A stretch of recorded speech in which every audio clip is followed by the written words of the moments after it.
Dear brothers and sisters, I welcome you all to hear and see this video message. In this video, I am going to explain media bias in Manipur on this recent violence in that states. Content for this video I given in the description, you can go through and study. With the epicenter of ethnic conflict between Kukis and Meiteis shifting to the foothills and hilly regions of Manipur, a perception battle is being fought in the local Manipur media, deepening the divide between the hills and the valley. Most newspapers and TV channels are based in the valley where Imphal is located and owned by Meiteis. A senior journalist working for a digital news platform said the valley media is favourable to Meiteis due to their fears of attack and destruction of property. Just like the state government, journalism have also failed in performing their duty in Manipur. On various media platforms, a section of the dominant Meitei groups have justified their position on the violence, claiming that it was the result of action taken by the state administration to check illegal influx from an open border with Myanmar, poppy cultivation by the hill tribes, and the Kuki militant groups unleashing violence. While wide section of mainstream media is flooded with this narrative, it appears to have neglected the other side of it, as fake news and misinformation circulated claiming that Meitei women had been raped and killed by Kukis. Kuki women began to be systematically targeted in revenge attacks which include rape, torture and assault. There have also been several reports of beheadings.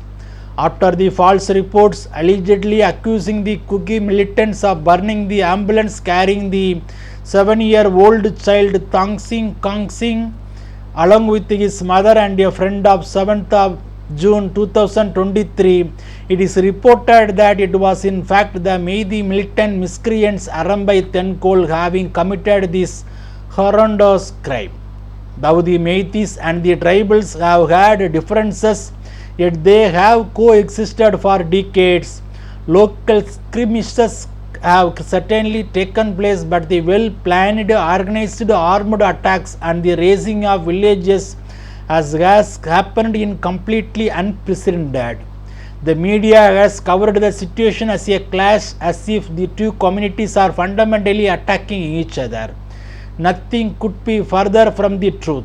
Such a narrative misses the fact that the two communities have coexisted for a long time despite their sometimes deep-rooted differences, and secondly, that the unique situation presently existing is of a couple of armed communal groups linked to the party in power in the state carrying out a pre-designed communal attack on the tribals.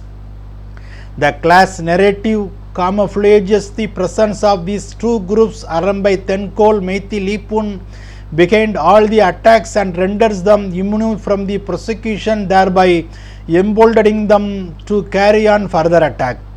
The media remains the most vital and the most consequential instrument in deepening the so-called Modi revolution.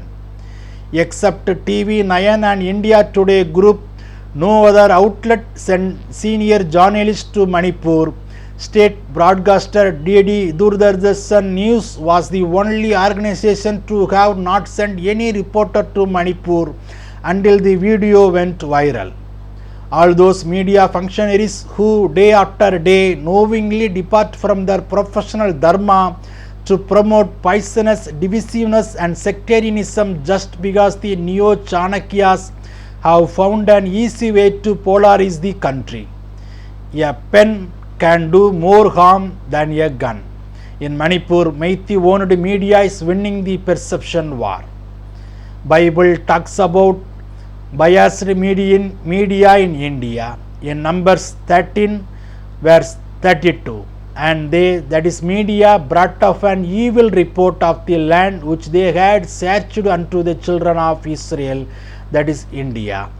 Also in Proverbs chapter 26 verse 6, he who sends a message by the hand of a fool cut off his own feet that is sabotage himself and drinks the violence it brings on himself as a consequences.